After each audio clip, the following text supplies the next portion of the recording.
समर्पित करण्यासाठी या ठिकाणी यावं.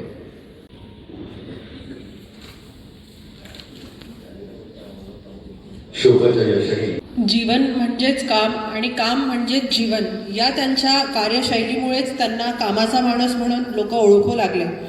अजितदादा आज जरी आपल्यात नसले तरी आज त्यांची जी कार्यशैली आहे, त्यांचा जो वक्तशीरपणा आहे ते आज देखील आपल्याला दिसून येणार आहे पुढे. त्यांच्या स्वभावातील विशेष गुणांपैकी एक गुण म्हणजे ते एकवचनी होते.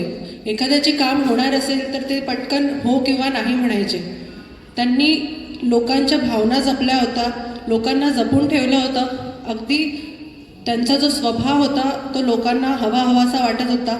आणि नेहमीच दादा आज आपल्यात नसले तरी ते आपल्यात नेहमी राहतील.